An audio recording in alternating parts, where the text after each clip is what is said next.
Hazrati insonlar Sentob qishlog'iga kirishda shunday o'ng qo'lda ajoyib bir ko'lcha bor. Ko'rsataman. Tog'lardan tushadigan suv xuddi mana shu yerda jamlanadi. Zilolligini, tiniqligini ko'ring.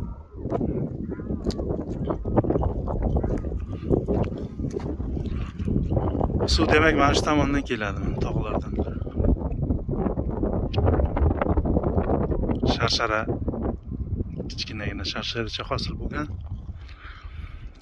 Sentob tog'lari ko'rib turganlaring. Demak, mana shu tomonda Aydarko'l bor.